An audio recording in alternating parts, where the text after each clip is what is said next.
document. Is there a second to that nomination? Under 1 VSA 317C7. That's the motion. I second it. Okay, all in favor, say aye. Aye. Thank you. Any other adjustments?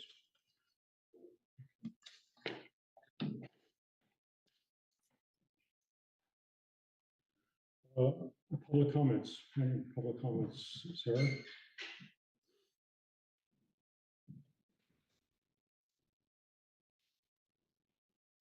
I have a public comment. This is Helen. I don't know if anybody there raised their hand. I can't. Yeah, hold on, Helen, please. Okay, sure. Thank you. Good evening. I wanted to report to the select board and to the town. Can I department. just interrupt real quick? I'm sorry, I don't know who you are. Oh, I apologize. That's okay. Sarah Bruce. Thank you. Appreciate your time. I wanted a few minutes to report to the select board and also to the town in general, the successful completion of the trades training program promoted by the Hartland Energy Committee and the Hartford Energy Commission. The idea for this program, however, which was run by the Vermont Works for Women, was first developed by the Hartland ARPA Funds Advisory Committee in the spring of '22.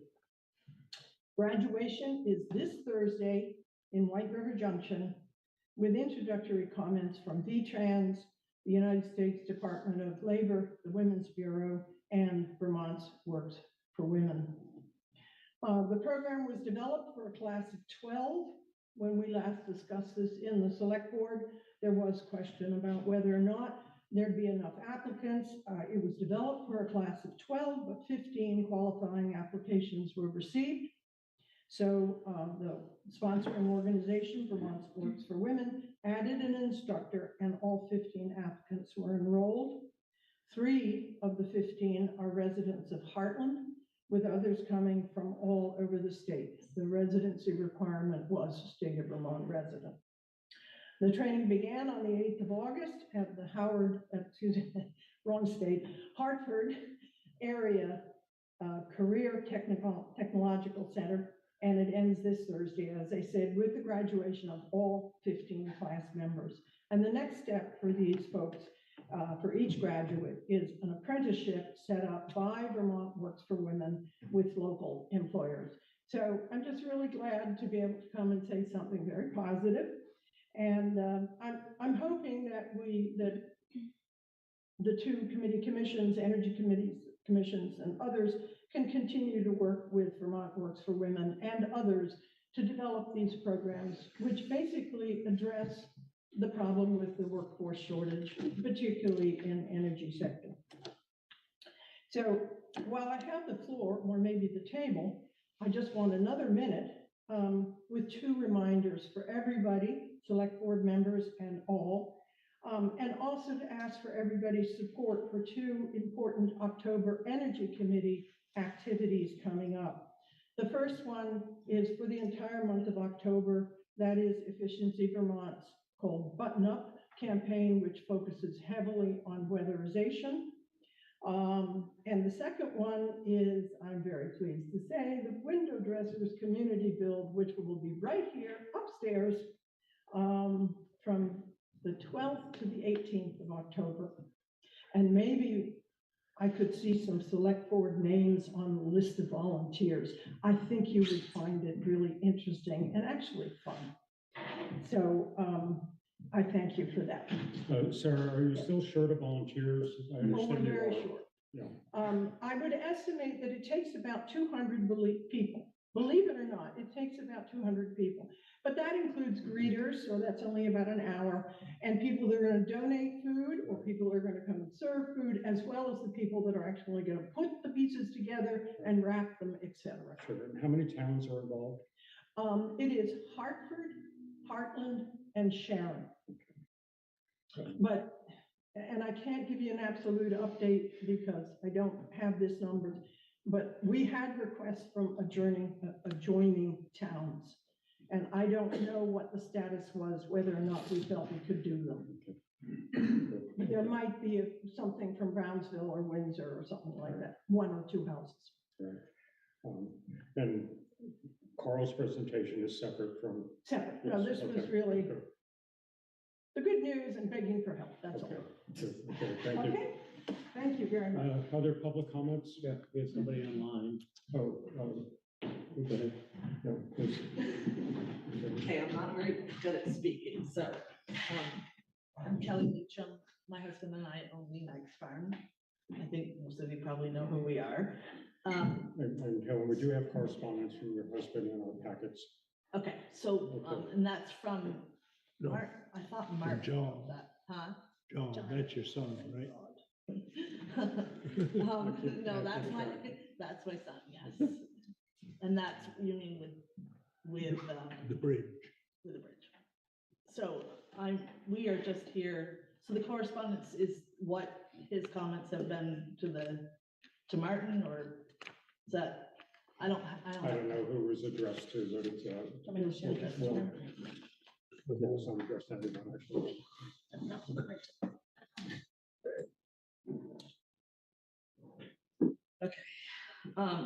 So I'm following up, my husband and I are, in what really the problem, what we're struggling with the most is that we'd like to be able to go across the bridge with just the manure spreader and tractor. And the problem is that we can't go, like, right now we have manure everywhere and we can't go anywhere with it because the way we go is up the hill and everything runs out and we're having a terrible time.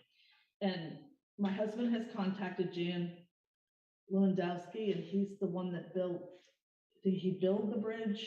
The newest. The newest one. And we'd like if you could look into what we can do to get those bridges to the point that they. You can increase the loads, right, yeah. So we're looking at, our tractor is 10,000 pounds.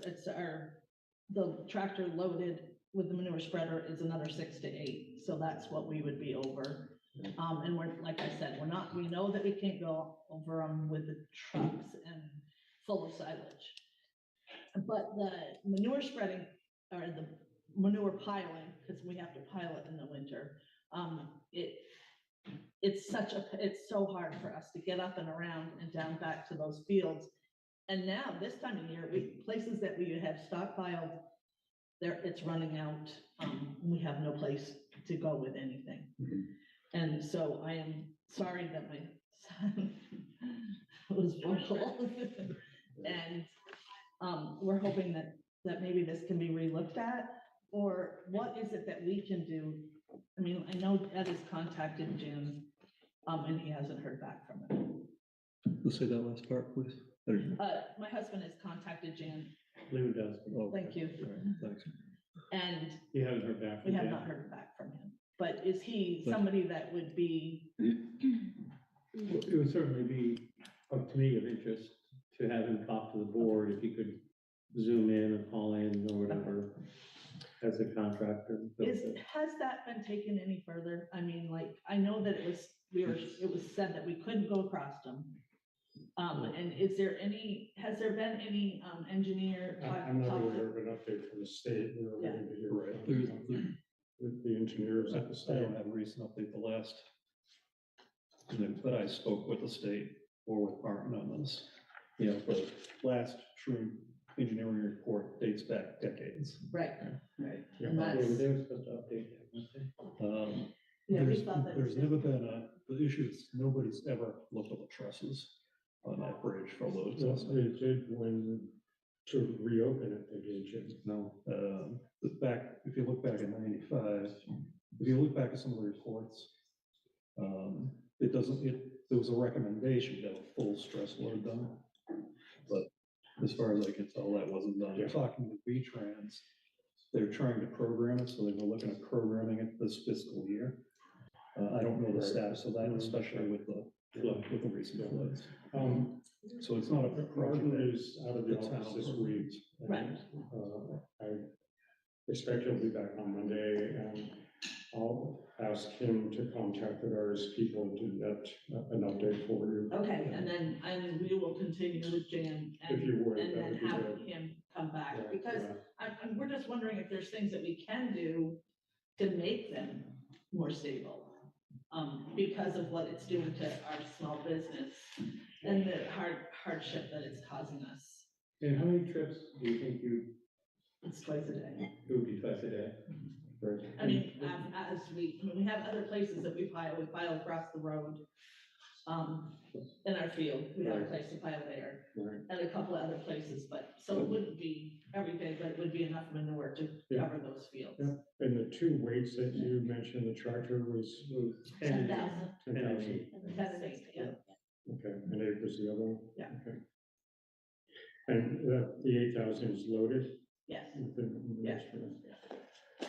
I mean, it's an estimate, but that's I what my understand. husband, and I wish my husband could have been here, but we don't have enough help. Yeah, So, okay. anything that we can do, and things that we can try to do to help us get across those, somehow with just the tractor and a wagon would be Okay. amazing. Okay. Where are you, Jason? Yeah, we do have Helen, go ahead, why don't you unmute yourself? Phil, you're gonna follow up, Martin? or- Yes, I am. Okay, talking, well, I was just gonna ask about that piece of property across from the lamb farm near the interstate, but before I say that, because Kelly was there, I want to say I support Kelly wholeheartedly. This family has done so much for the community of Heartland.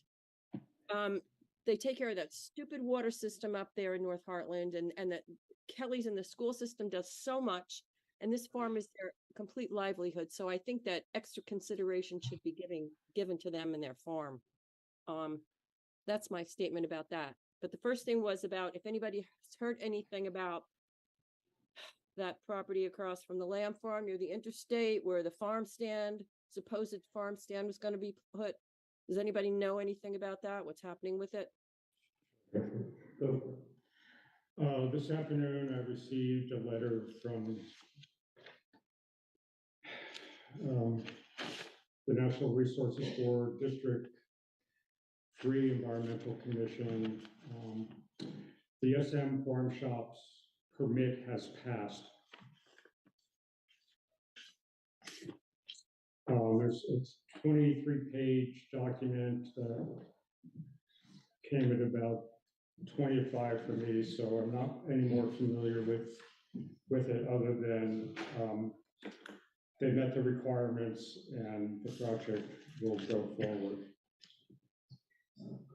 Well, If I can correct our chairman, so this was a decision by the district commission. People can also, if you are a party to the proceedings, you can appeal that decision to the environmental board. well, I'm not a party, but will the people who are a party be notified of this in a timely manner? They've been notified if you're already a party. Right. Okay, it's ridiculous, but thank you. Yeah. Okay, thank you, Helen. Anyone else online that wants to say anything? No, say any hand. We have one more on the phones. Okay. Can you come forward? The only registered structural engineer in the room tonight. I would add one thing about the wind problem. It's just not the total weight, it's how the weight is distributed. Rear wheels, middle wheels, back wheels. So if you talk to an engineer, there may be good cause why a distributed load would work on a bridge whose specific or general Sure. load. Because are you distributing, how many wheels are you distributing between the tractor and the manure spreader? Yeah, or how the load really, How how far? the load is distributed over the span of the bridge. Yeah.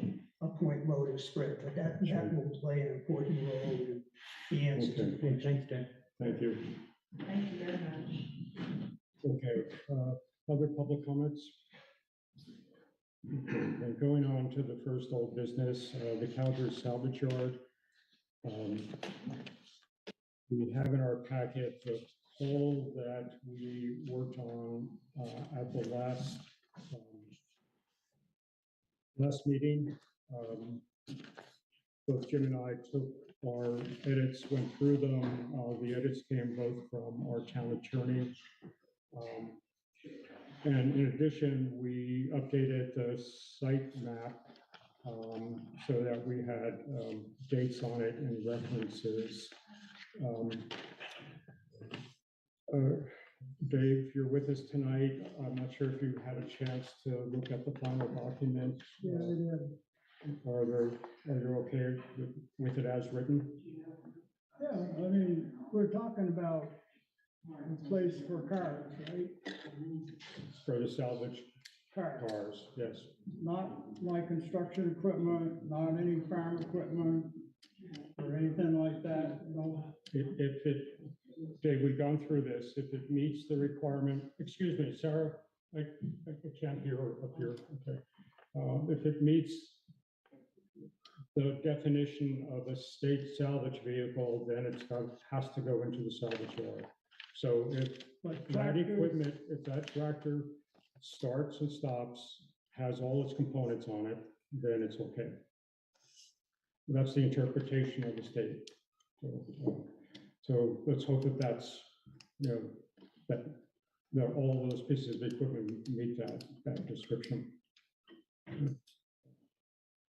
Okay, any other observations? Snowplows don't have to be in there, snowplow blades and stuff like that, that I've got for sale. We do sell stuff, we sell used tires, we sell used wheels, Right, we do sell stuff, we're in business to sell stuff. We can't hide everything, sell it. I think the questions you're asking is what can be outside the fence. And I think the body that has to answer those questions, correct me with the name of the body. the Department of Environmental Services Salvage Yard Division. Right, so that's the body that can answer what can be outside the fence. We can't necessarily answer that. Okay, Remember, you're working on 2 permits. One from the town and the one from the state. Right, So Right. most of your questions that you usually direct to us we'll see what is for the state. the state has to say, but the family just bought a Caterpillar D3 bulldozer to add to the construction stuff. sure. I think Eventually, both they're Jim gonna- and Tom stated very clearly what, we're not here to interpret the state statutes. Right. And just to make sure that general public knows the process, should we approve the whole document, the certificate of approved location this evening? That is, as Tom said, step 1, the state then comes in and has their own process. And then should the state approve it, then you're granted the license.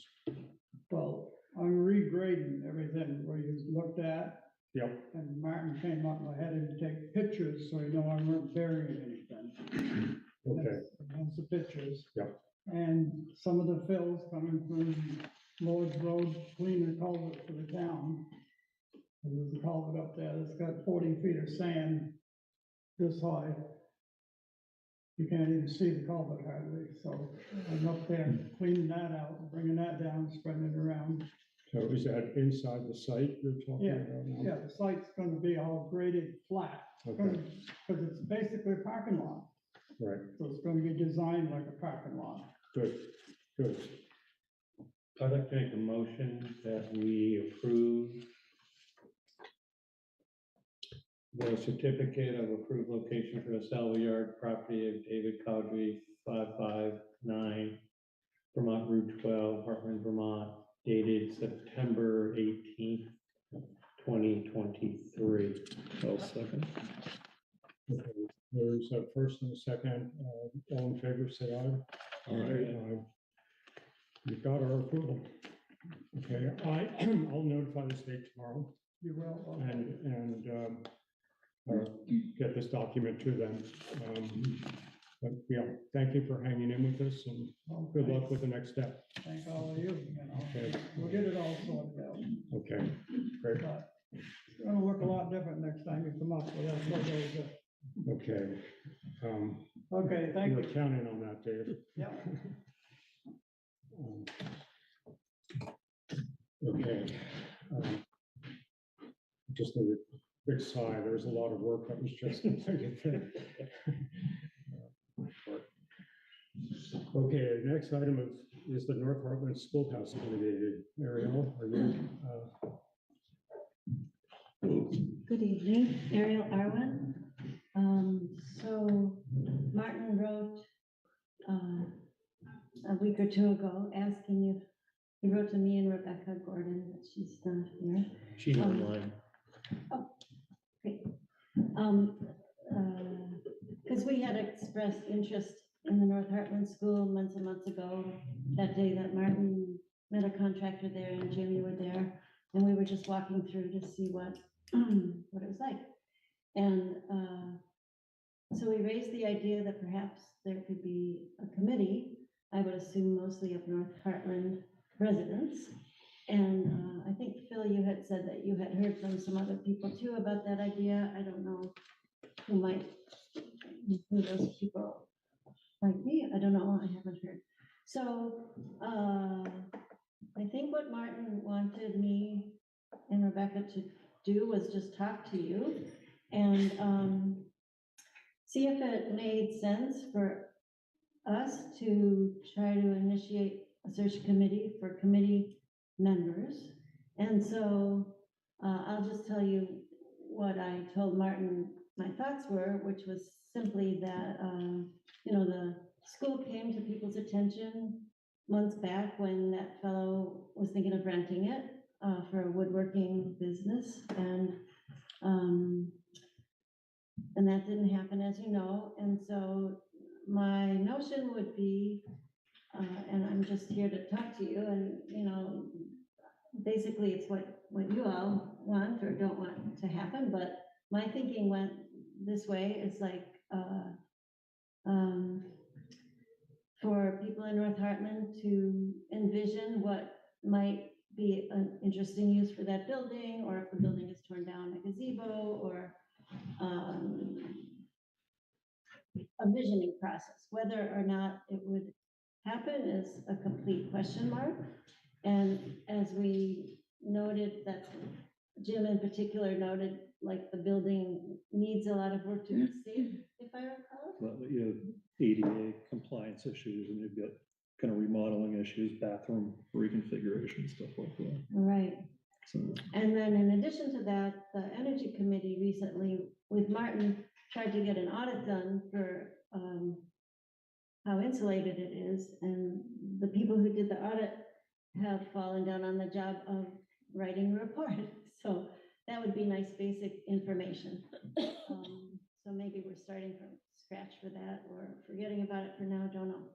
So I guess I'm here at Martin's request, and if it makes sense to have such a committee so that North Heartlanders feel consulted, basically, feel involved, because it is a structure in that part of town which could bring interesting activities to that part of town. Early in COVID, I attended a meeting outside on the green there that Kim Gibbs mostly organized, and to talk about this in part and other issues like how fast people drive on that part of the road.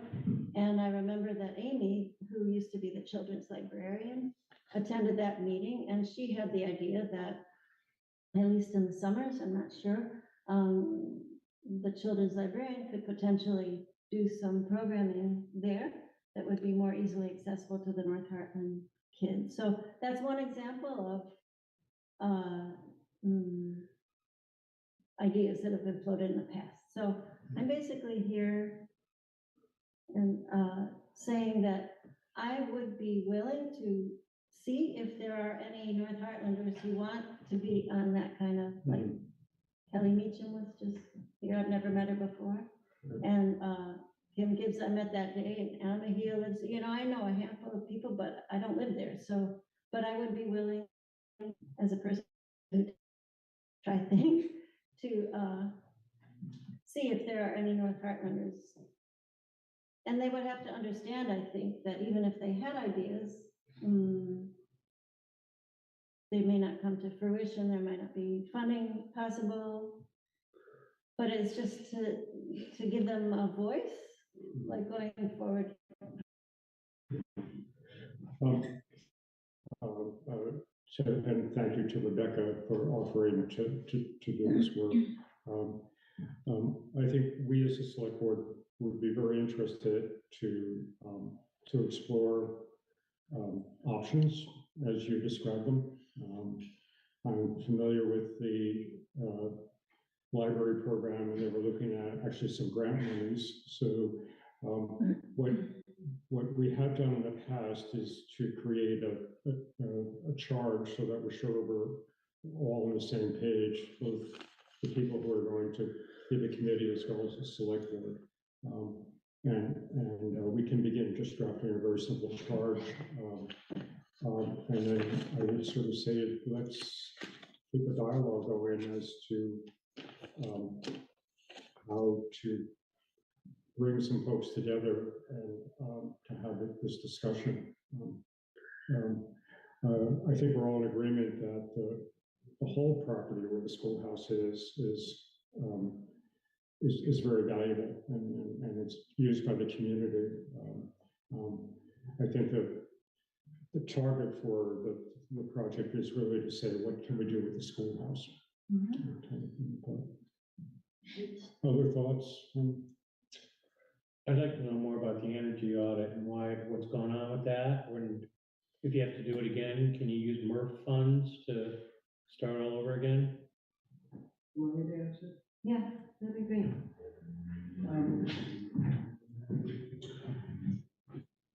We tried to identify several auditors.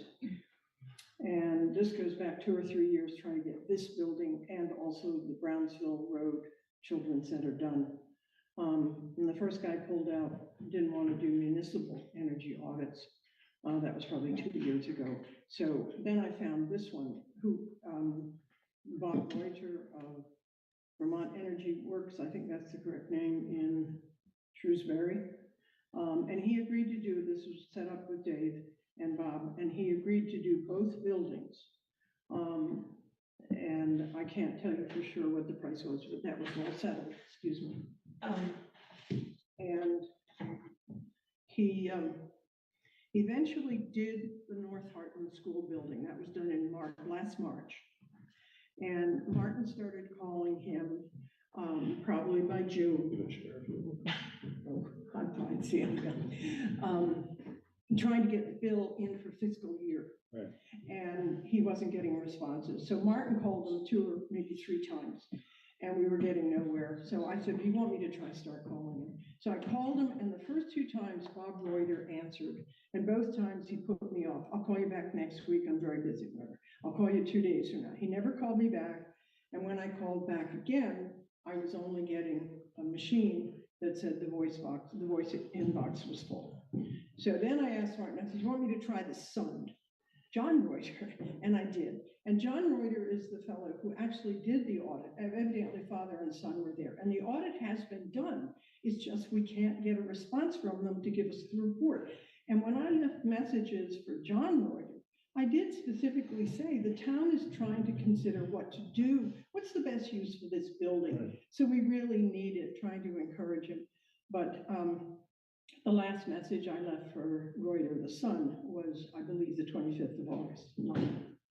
So, and my concern is that who else are we going to ask next? Because so many, they're backed up, and the best ones have stopped doing municipal or not taking new business. Okay. Did we already pay them? Say it again? Did we already pay? Did we pay them? No.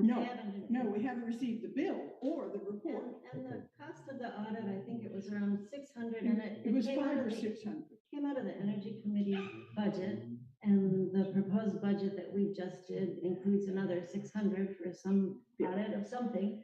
So it's usually covered in that way. That's usually. Well, that's the FY25, so the FY24 Okay, so did it, so it's covered. So it sounds like the audits may arrive soon. We don't May know. or may not. And I think before we get too worried about the audit, let's see what we want to do with the building. You know, if we're talking about knocking out a wall or doing making it handicap accessible or not. then I think we can go. So any other questions for Ariel? I guess I have a tiny question, which is that, let's say we get a committee together. And what Jim had brought to the front of my mind is that some kind of estimate of cost for whatever idea anybody comes up with. I don't know who would do that kind of estimate, because so people can dream, and then that's the step. So, Yeah, my assumption is that you would be brainstorming and coming up with the ideas, and the lead idea, the town would have to go and get some cost estimates for that. There's also, I think all of us have been looking at the number of municipal grants that are floating around right now. So that's in the back of my head too, as to what we could, that'd be nice. should we have ballot use established that as part of the community building, kind of making North Hartland more resilient. We could do something with it. Which would kind of mean to try to do this sooner rather than later, because we don't know how long that funding will be around. It's getting spent on roads right now. Yeah. So I think you should bring us your dreams, but if you could bring us your dreams by December, Okay. because it's budgeting time. Okay. So maybe we can think about that. Most of the federal largesse supposed to have a project in place by next year, December 31st of 2024, with a completion by 2026. So we really need to start thinking about projects under all these different federal programs. So if anyone has any North Heartlanders in mind, email me, because I'm starting kind of from scratch. Thank you. Okay, thank you very much. Okay, going on, we have candidates for both the Conservation Commission as well as the Planning Committee. Rob, do you want to go first with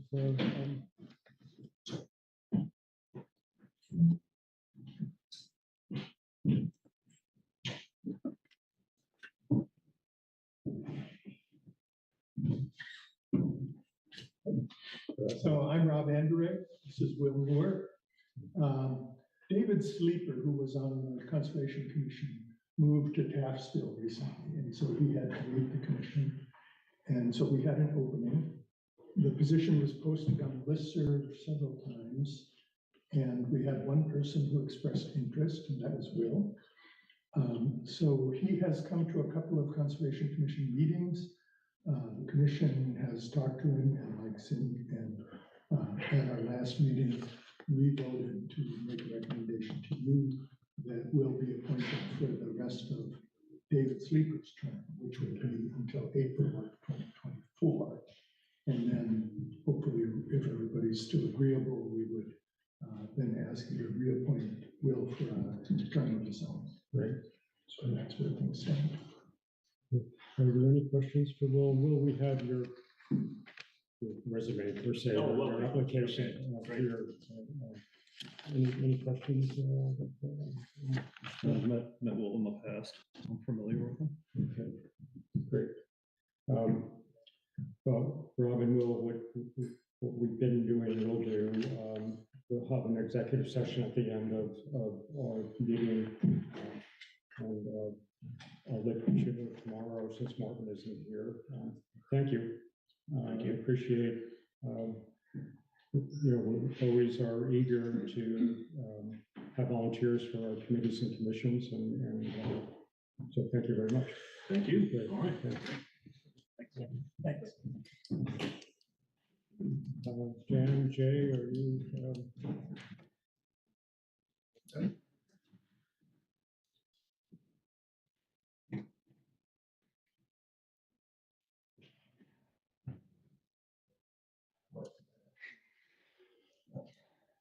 You just introduce yourself again. I'm Dan Whelan, the vice chair of the planning commission. I'm Jay Bowery, the clerk. Okay, great, thank you. Floor is yours. Okay, I think we, communicated our preferences to the board, and so I guess we could use this time to answer any questions. Just so for the public's purpose, can you explain what you communicated with us? Yeah, we said that our selected candidate, can I use the name? Sure. Yeah, David Dukeshire was selected in the process of the two applicants who applied. We did inform him that he was our choice. And we are opposed to expanding the board to allow to have additional members, but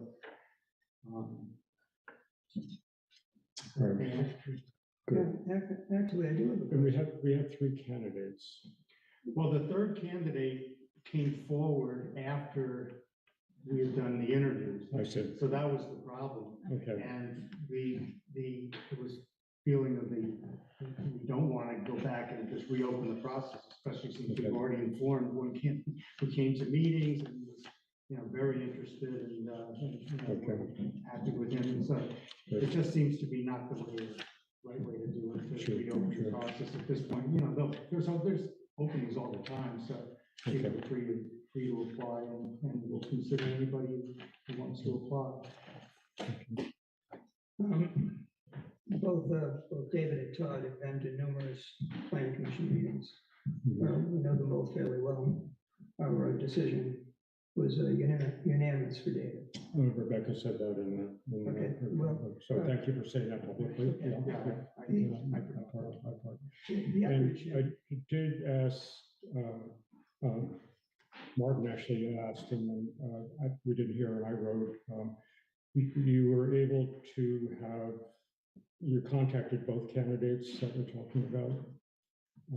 Rebecca said, yes, that you did. So Yes. they were aware Yes, that. yes, they were aware of it. I don't recall, Todd was interviewed for a past position, so, we've met him and talked to him, he's come to meetings. I don't believe he came and, no, he did. Wait, to interview this on this go round? I believe he Oh, did. all right. I think Okay. both, I might have missed that meeting. both attended our meetings in the capacity of, As applicants, yeah.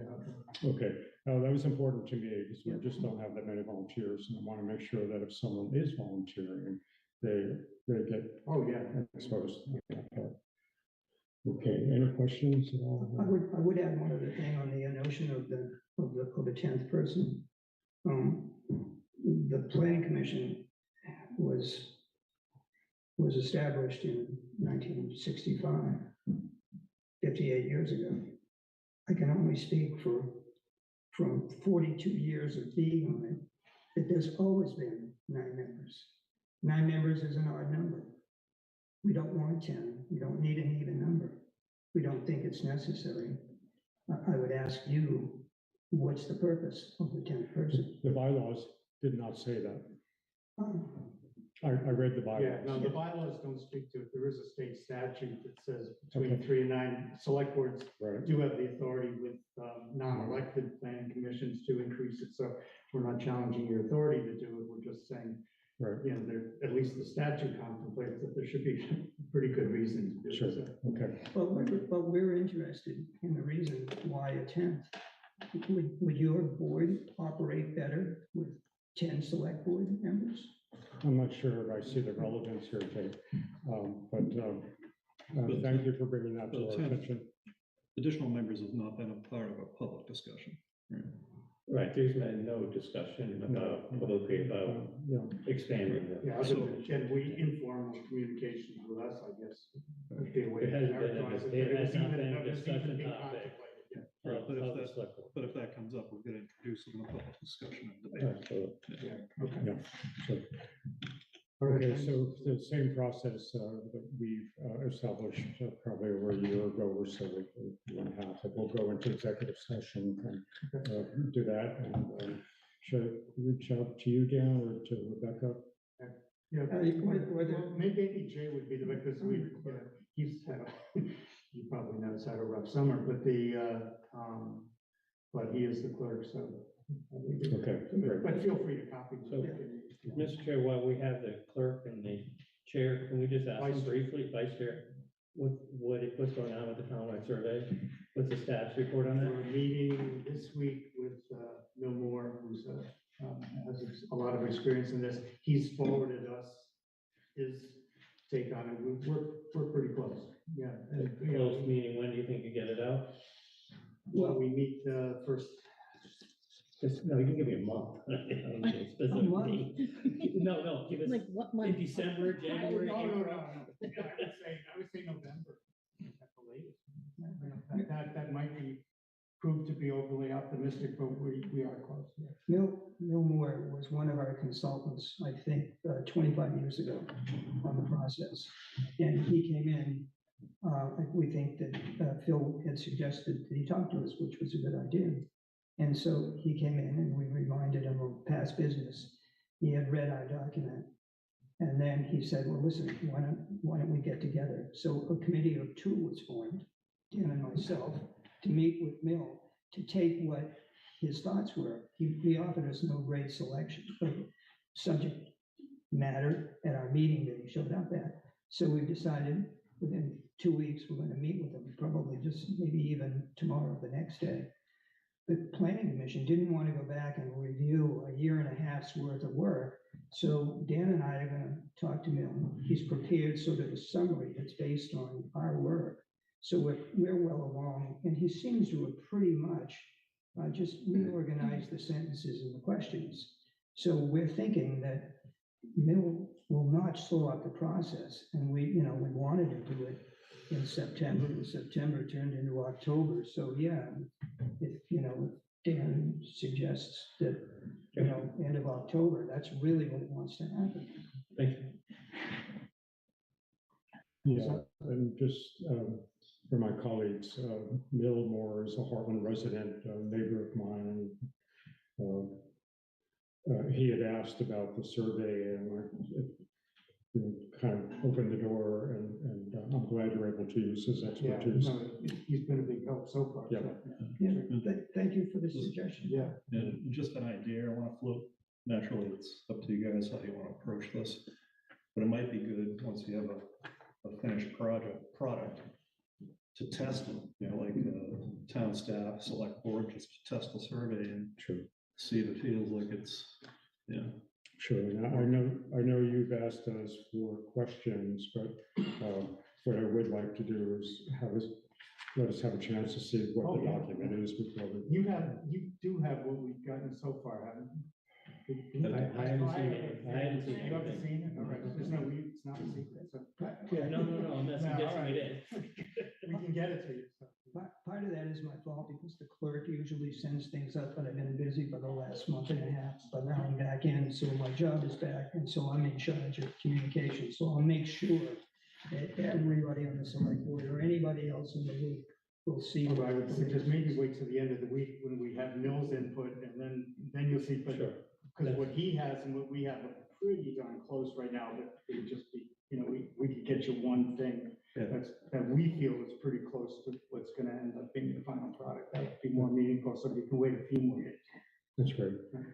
Yeah, I'm excited to get it out there and see what the But town you're is saying saying. about having hearings. until you see the postage bill. Okay, thank you. Going on to new business, do you have anything to report? So, Cemetery committee. is the Cemetery topic. committee, I work with a gentleman from Cavendish, his name is Bruce McEnany, he's the sexton for the town of Cavendish. They have a very functional cemetery committee / program in their town. And I asked him if he would come and talk to us and let us know how it works in Cavendish. And I also asked him if he would be interested in sort of helping us get through some of these legal hoops or whatever. So he will have time later this fall or early winter, if we wanted to set a little bit of money aside and try to have him to help us get going on this. So in Cavendish, they have money in the bank from this. So I mean, it's self-sustaining, I guess is what I'm trying to say. And no jokes, please. Yeah, right. So He said he could come to our next meeting. Great. That's great. Just backing up a little bit, Tom has been a member of the cemetery committee along with just a few others, and we as a town cannot answer the question of what cemeteries might be available for use or not use, and we'd like to create some structure so we begin to understand that and decide whether or not how aggressive we want to be with exploring each area, mapping it out, and so on and so forth. But so thank you, Tom. Sure. Hartland Energy Committee. Carl. All right, so thank you for giving me some time on this meeting.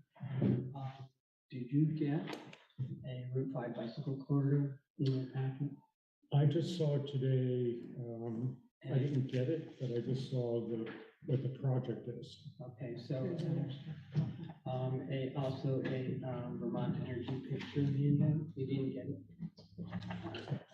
I don't have enough copies for everybody. But Is it on your website? Yeah. No, it's not. Can you just post it to that, then we can just take it down from there if you do that kind of stuff? You mean right now? No, later on. There's such an urgency with all our guests tonight. This is artificial intelligence.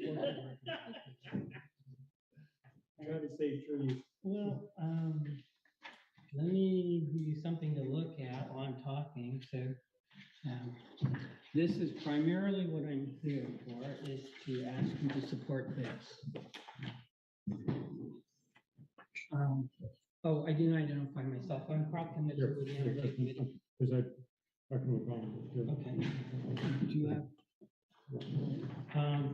And the Energy Committee has been wanting to talk to you about transportation energy issues for a year or two now. And I'm just going to take a brief intro, take a moment to look at the carbon reduction study was what we wanted to talk to you about that V-Trans is going through. So I'm just, can you, Share it, Phil. oh, I got a copy. You can apply my, thank you. So very quickly, I've got one more that Sarah had. It's black and white, somebody. I think we're good. Okay, so starting off, so we want, the goal is to get you to support this positively when V-Trans sends a survey next month to you. However, I'm going to start off with a little bit of transportation background from the Energy Committee perspective. So on this one here, with the bubble dot diagram, you can see that transportation is one of the major energy users. It's also the leading greenhouse gas emissions, and it's our largest energy expenditure. And I didn't put in there, I should have typed in there, that the Vermont Agency of Commerce and Community Development, they averaged out the years 2010 to 2019, and they found out that each year we're spending $482 million that stays in the state, but 1.45 billion that leaves the state on fossil fuels. So this is raised some attention as far as planning goes. And in the middle of the page, you'll see that Vermont state goals. We've got a comprehensive energy plan and a Global Warming Solutions Act. And in the middle of that green section on the left, you'll see that the next target coming up is we've got to reduce emissions 40% below 1990 levels by 2030. And that's not happening. So it's pretty well recognized that there's a problem here, and V-Trans now has the carbon reductions strategy that they've been working on for the past year, and it's directly related to an order from the U.S. Department of Transportation for all states to do one. So we've got some money coming to us. This is not just pie in the sky stuff. We've got down in the bottom corner, you'll see you've got 6.3 million coming annually every 5 years. So there's gonna be some work coming up. And there'll probably be some projects coming along these lines of carbon reduction and things that can do it. Some of the options are on the lower right there. So on the other side, V-Trans with their carbon reduction strategy, they ran through what we're doing right now and what we're planning on doing. And it looks like in 2030, there's going to be a pretty serious gap between what they're predicting and what we need to achieve in order to meet our goals. It's 450,000 megatons of CO2 equivalent. It's the reason why it's happening is because the uptake of electric cars in the state is not happening as fast as it should be happening to meet the plans that have been made. They're happening.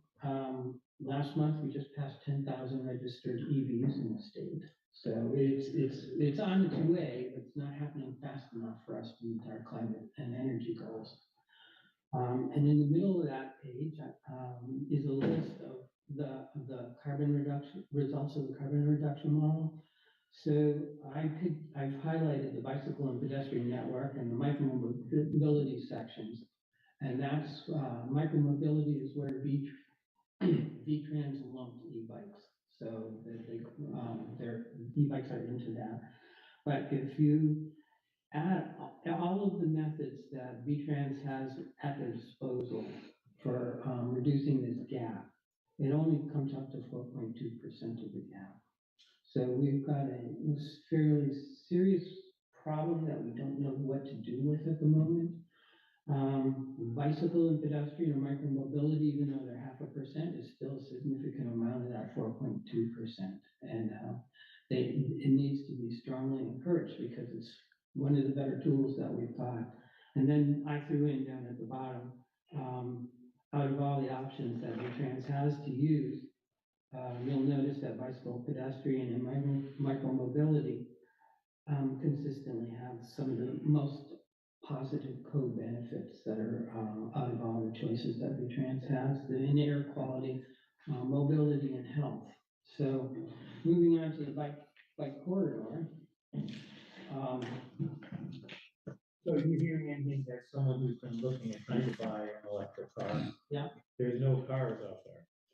There are some. Gotta wait 6 months. Yeah. And I went to look for one, and there was a $35,000 to $4,000 upcharge because of demand. Yeah. And so it's the incentive isn't there. So it's I think a lot of us are just waiting.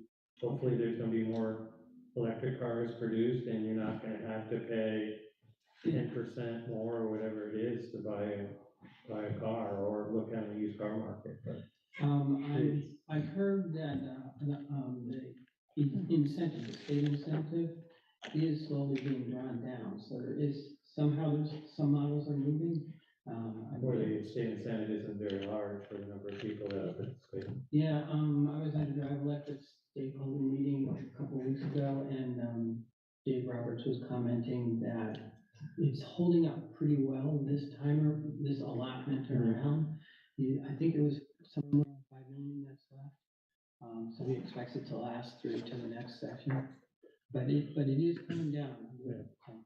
There's a really interesting article on electric cars in today's Washington Post on embracing electric cars. Okay. And they say if you get to 4.5% or more, then it's going to go. Oh, is this titled "The Tipping Point Has Been Reached"? The tipping point has been reached, Yeah. but the infrastructure is not there. Yeah. There's a lot that's not there. On the bike corridor, this was Representative John Bartholomew's idea. It was Bill H. 177 he introduced it, along with 15 other representatives from all along Route 5, plus one representative from Rutland. His original idea on this was that Route 5 has a town every 5 to 10 miles, and it's got one it usually has a pair on the New Hampshire side, and it's along the scenic Connecticut River Valley. And it's also got I-91 taking most of the heavy traffic, so it's more of a local road. And it's also one of our flatter roads. So you add it all up, and he thought this is just perfect for developing tourism and commerce for as far as bicycles go. So that was his original goal with proposing this. New York does the same thing with the Hudson River Valley. And there's also a bicycle greenway on the west side of the state, which extends as far south as almost all the way down to Long Island Sound. It goes through Massachusetts and Connecticut. So this would be bringing some of that action over here to the Connecticut River Valley. So his idea is he approached V-Trans and asked them for a study. And V-Trans said it would be 400 grand, and they didn't want to do it, but they would go for a survey. So this V-Trans is asking the municipalities and the RPCs, no public input, along Route 5, what they think of working on a bike corridor. And if this survey comes back positive, then they will put it into their planning process. And probably expect years from now we'll see something, but this is a first step that is a must do in order to get more action started here. So if you look on the back of this, we put the original text of John's bill that got rolled into the transportation bill. It's pretty vague. It just says bike lane or bike path, and it says roughly adjacent to Route 5. So you're not signing up for anything. There's a long planning process where there's going to be a lot of input. This is just to get things started. So we're trying to convince people to respond, municipalities and along Route 5 to respond positively. This was put together, by the way, by Energy Committee people from myself, Hartford, Bedford, and Norwich and Bedford that work with the e-bike lending library, because we know that there's a lot of people that are scared to ride on the roads. So this just seems like a logical thing to be doing. V-Trans, I'll make a comment that they're working with the road design standards that actually parts of Route 5 don't meet, are from 1997. And they have been charged with updating the Vermont State Road Standards. And meanwhile, the world has kind of completely gone right by the 1997 standards with complete streets and Vision Zero and other safety programs that planning and design, road designs have come up with. So with the e-bike lending library, we found that our people that we talked to pretty well meet a well-known survey that was done many years ago, where a huge group of people in the middle, residents of a population, and this study found 56% feel interested but concerned about riding a bike. And the whole goal with the carbon reduction is you got to get more people walking and biking. So if people are interested but concerned, they'll ride a bike because they enjoy it on vacation, but they won't ride one on the road in their town because they're too afraid of the danger of the road in their town. So we need to move people to getting on bikes, and people aren't riding where they feel safe. And we've gotten that feedback from the e-bike lending library. A couple other things, small considerations are access to food and jobs. Somewhere between 5 to 15% of households, depending on the region of Vermont, have no car, or have a car that functions poorly, or have multiple users in the household. So there's need for them to get around, at least make trips to the center or something like that. And also, V-Trans has 6 corridor management plans already, and none of them are on Route 5. So Route 5 has been completely left out of the picture. The Northeast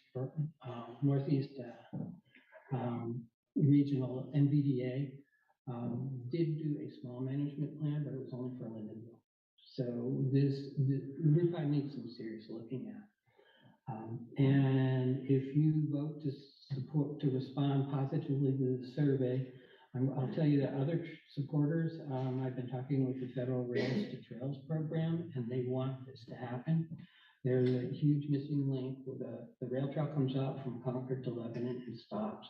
And then there's a gap, and then it starts again in St. Johnsbury and goes over to Morrisville, Yeah. beyond. So the Rails to Trails people would love to see this connecting link put in there. They can't get it any other way.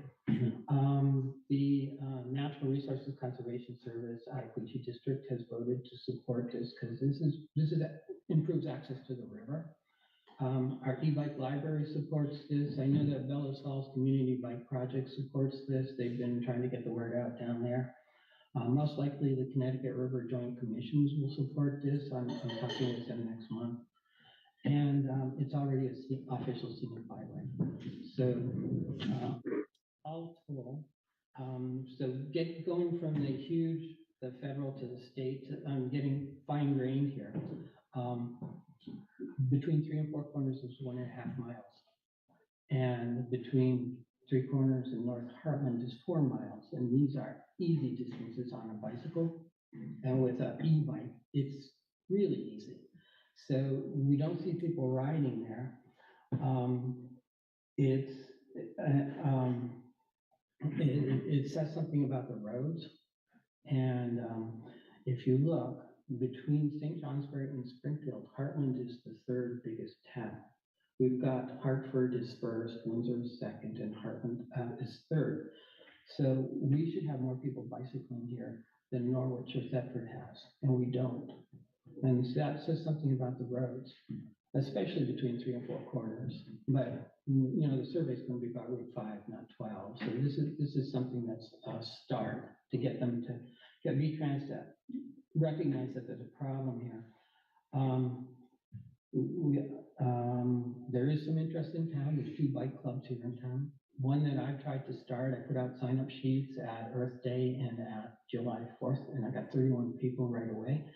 But there's also another one, the Glorious Ladies on Wheels. And she's got, she says 400 people, not all of them in Hartland, but they're a mountain bike group that go around the Upper Valley doing trip rides. And between these 2 clubs and the people that come in from Ascutney and from Woodstock, there's plenty of interest in bicycling. So we need to be paying a little bit better attention to the roads. And considering that we're one of the 3rd largest town, we should be thinking a bit more like Windsor or Hartford as far as our road planning goes, and not so much like the smaller towns along the route. So for all these reasons, the Energy Committee voted the last meeting that we would recommend that you support this survey when it comes in next month. You'll be asked to fill it out. VTrans, I attended one meeting where VTrans has said they already have traffic counts. They know what's counted, and they know that there's it's basically not accurate because people don't ride where they're afraid to ride, so the count is low.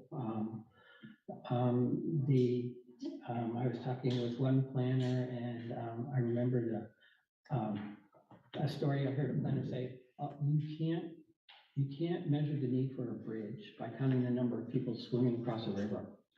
So it applies here. There's the people are afraid to ride. So I'm gonna stop by saying that they have the traffic counts, and what VTrans has said at one meeting is what they really want is comments and anecdotes and stories from municipalities along Route 5 about problems or opportunities that could be improved upon here along Route 5. So I'm going to suggest North Hartland speeding. That it looks like a freeway through the center of North Hartland, and there's no reason why it should look like that. It's 35. Yeah, but the wide roads and the wide lanes, and it just looks like we can go 40 or 50 right through the center of North Hartland. So, so North Hartland speeding, not being able to ride from here down to the parking ride is a second area that you might mention. Nobody does it except for fools like me who are in the crazy group of bikers. And also between here and North Hartland, the road is basically high speed with a shoulder about this wide. And so those are three sections problems you might mention if you fill out the survey. And as far as a positive opportunity that you could put on the survey, I would say Sumner's Falls. It should be safe and comfortable for somebody to bicycle to Sumner's Falls, which would come into the section between here and Three Corners. So. Carl, a couple of comments, and just to keep things moving, and thank you first off for obviously a very thorough presentation. As someone who's ridden the 200 on 100, 100 is despicably bad and dangerous. Yeah. And someone that commuted from Brothers Road to Dartmouth College, I had to work really, really hard to stay on back roads to feel at all safe, and that just took a lot of time. So I'm all for it, but it sure is a challenge to sort of see some of the changes on Route 5 that you suggested.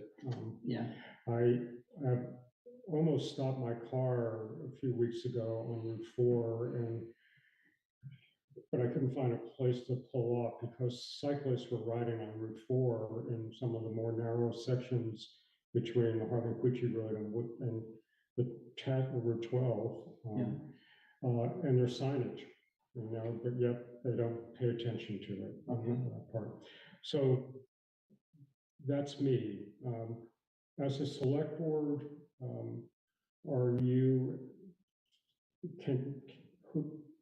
how do we support the pending survey? The survey is not out yet, I assume. Yeah, the V-Trans will be sending it to the towns next month. Okay. And so this is kind of a heads up, it's coming. Yep.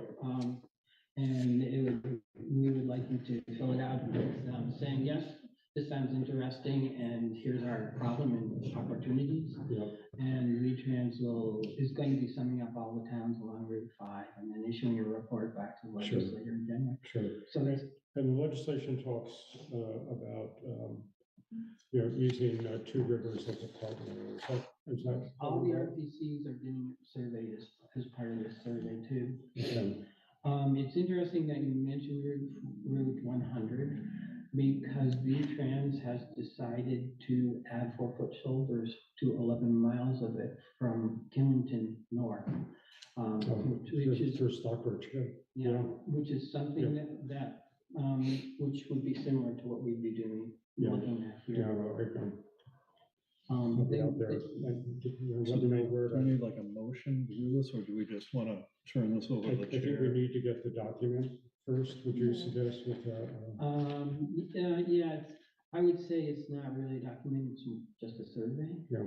So you're not going to be asked to sign up for anything, other than send in positive comments. Right. Maybe a motion would be a positive. So if I made a motion to delegate the chair to fill out the survey, would that be an amenable motion?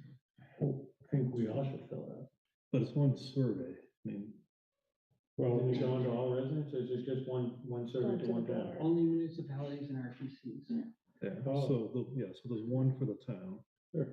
So you could maybe put those bullet points in an email to the select board, right? That way it's, because we don't have to memorize them. Okay. So would that sound good to you, that type of motion? I'm really curious to see what they put on the survey. Yeah, I would sort of say, let's get it in front of us before we. You want to see it first? All right, Yeah. we'll just table it until the Yeah. survey comes. It feels like the wheels were in motion to generate that first step. And now the question is to get everyone to complete it and to back the potential legislation. I look at this as just the first step in many, many years of planning process. Yeah. So this is just like saying, yeah, sure, we'll look at it and Sure. think about it. I'm also aware that we just went through the Route 4 survey, Yeah. And I highlighted all the bicycle stuff, and I have no idea where that survey Yeah, came out. Matthew said that they've had a staffing shortage, so the report is way overdue on that. Okay. So this is a heads up. It would be great. Route 4 needs some severe attention, and Route 5 needs some severe attention. Yeah, it'll be exciting if we can get that going. Good. Thank you for. Thanks, Carl. Thanks, Carl. Okay. Thank you, Energy Committee. Okay. There is no town manager update.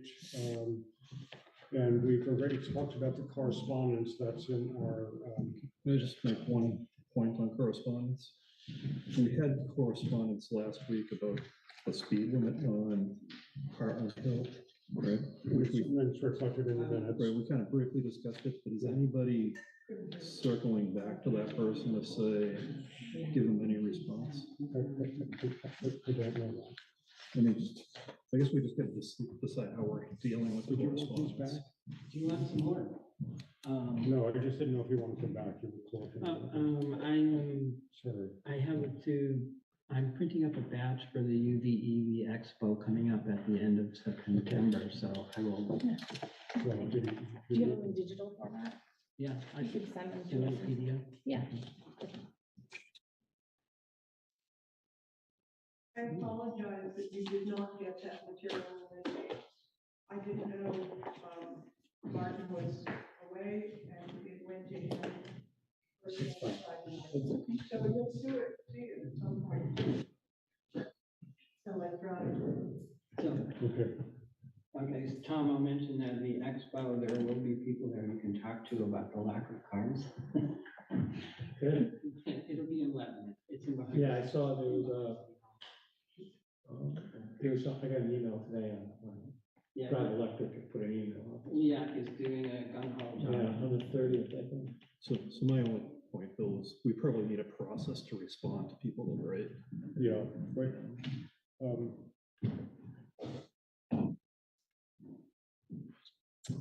I don't know how to create a process, but what I was going to do is I would follow up with Martin and basically say, have we But reached out I to? think it's just we should circle back with these, Okay. right, in some point.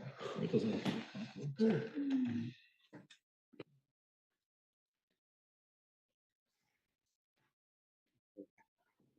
Thanks, Jim.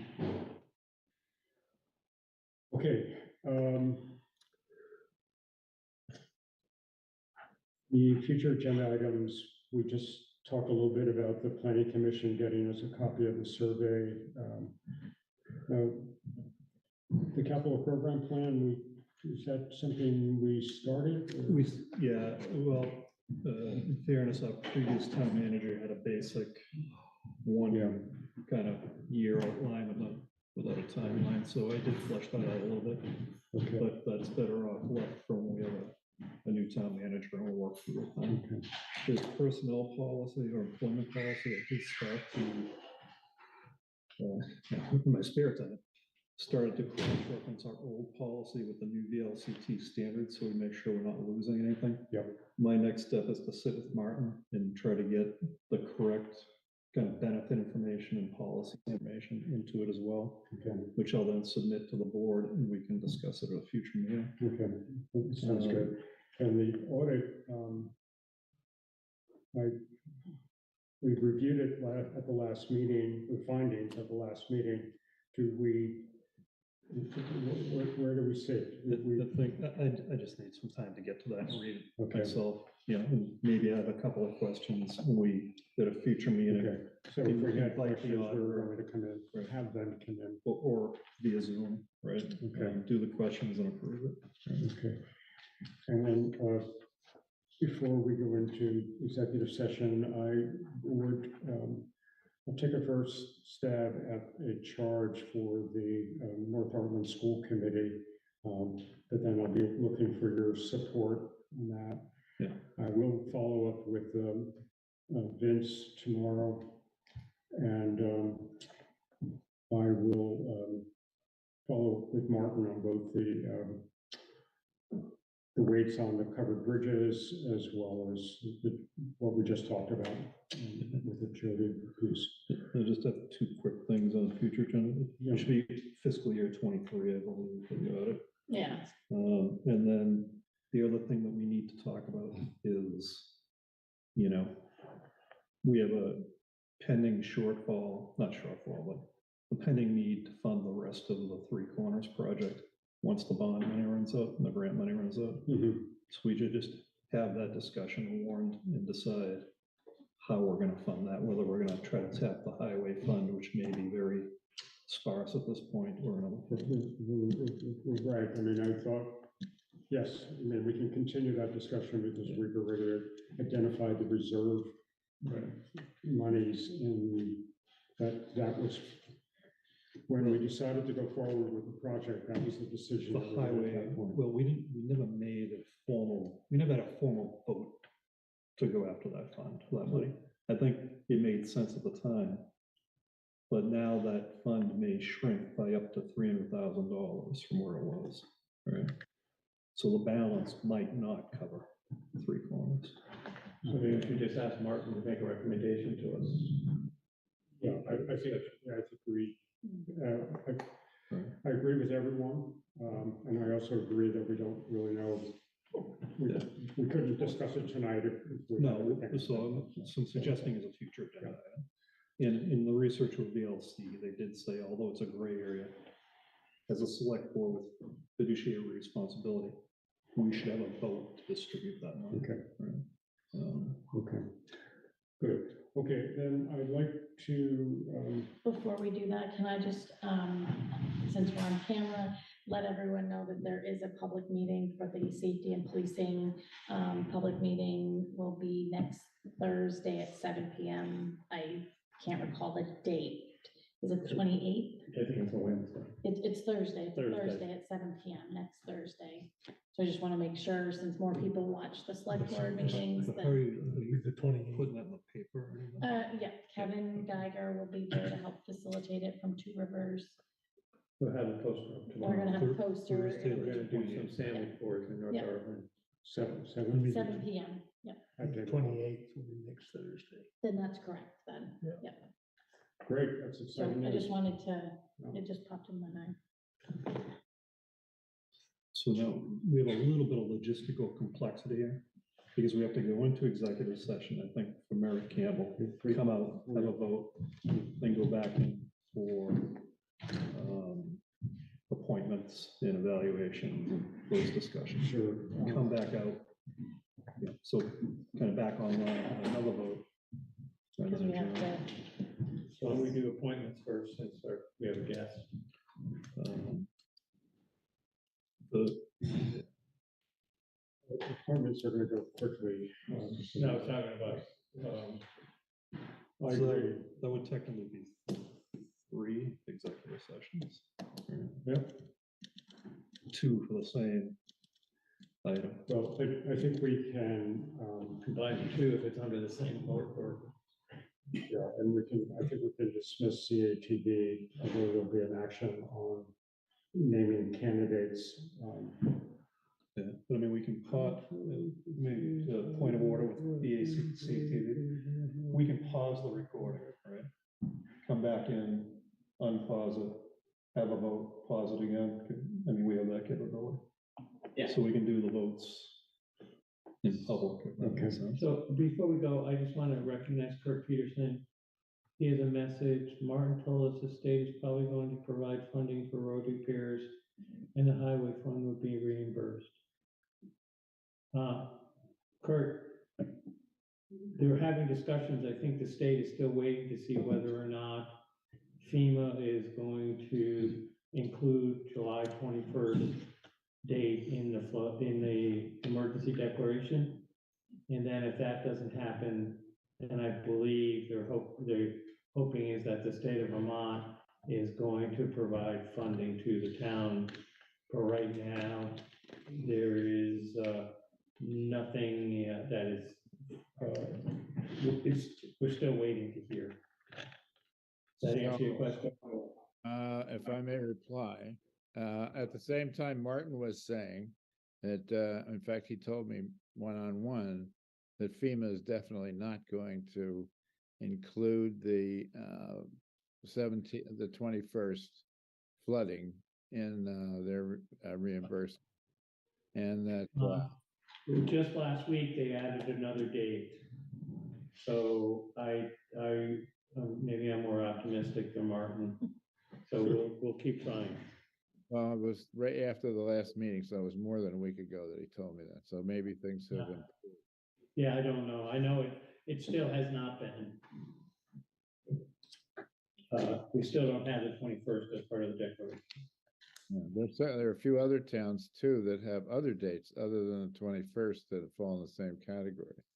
So you have three or four towns trying to get this expansion. So to be able to get the declaration, FEMA wants to get a sense of the scale of the damage. So all the towns on the 21st were to submit estimated damages to their infrastructure to FEMA. Not to beat a dead horse, but do we know if we've done that submission? Martin mentioned it at our last meeting. I don't know if he's done it yet. He mentioned he thought it was at least 300,000. Remember that discussion? Right. I remember the number. But Yeah, I have not. We can follow up with him when he gets back. Okay. So, keep your fingers crossed. Yes. Riders crossed. Sure. So let's see, Helen, what Zoom access to the balance of the public meeting, what do you mean by that? You're muted. I mean, if you're going into executive session, Jam usually cuts off and then we don't have access. And you said you're coming back to the public meeting and going in session again? So by state statute, there's specific statutes that we have to abide by depending on why we're going into executive session. And so we have 3 different things that we have to take under consideration that'll be covered by 2 different statutes. So we're going to go into executive session under one statute or rule, and then come back out, and then we're going to go back in again. But No after action. each one, we will take an action. Yeah, no But action. after each one, we will take action. So I'm sorry, but I can't give you an idea of when that will be. But yes, we are going to, you're going to have public access when we come out. But we won't, because we won't be able to get back into the Zoom meeting. We'll keep, I think, if we're looking at. Can we just keep it CATV, I on? think we'll keep the Zoom meeting active. We will just. No pause camera. it. No cameras, no mic. Right. Yep. So Right. the cameras and So- microphone will be disabled temporarily. Okay, thanks, Do you Jim. hear that? Yeah, I did. Thank you. Thanks, Jim. Yep. But. All right, so now if I mute here. You have to go into the Oh, right, executive hang session. Alright, go ahead. So which Do you one are we imagine? gonna do first? We're doing public, okay.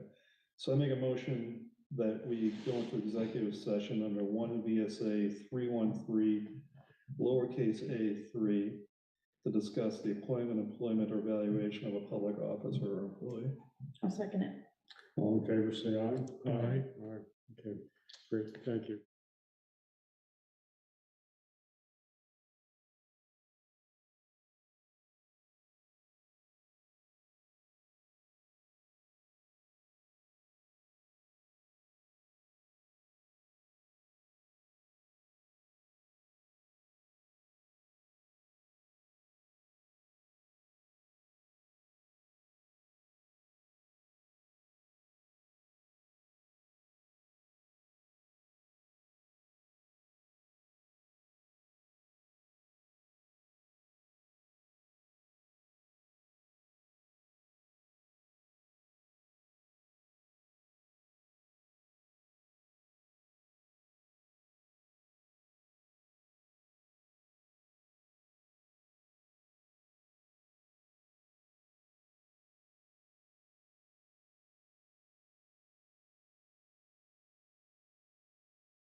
We are live. We are back in open meeting.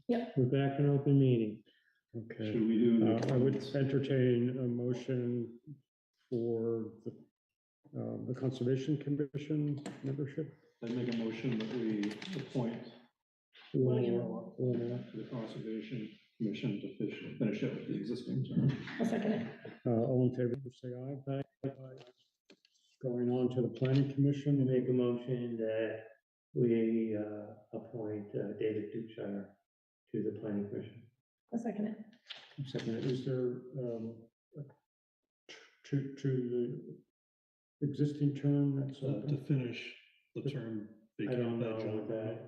Yeah, so. This will finish the term vacated by John. Yeah, okay. Friendly amendment to me. Okay. And there's a second. All in favor, say aye. Aye. I'll abstain. Okay. Okay. Then we have another motion to enter into an executive session to discuss a Mayor Campbell request. Then I'll make a motion that we enter executive session. Let me make sure I get the right one here. Pursuant to 1 VSA 313 lowercase a 6. Discuss the Mayor Campbell request. I'll second it. All in favor, say Aye. aye. We will not be having any There'll be no action. there There'll will be be an an action action. afterwards. Okay. Yeah. Exciting.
Sorry, but I think at this point, we're gonna table the Merritt Campbell request until our next meeting. Okay, That is correct. So no action. then I will make a motion to adjourn. All in favor? And give us time. What time? 8:17. 8:17, there you go, now it's in the record. I'm calling it 8:18. All right, I'm getting out of this.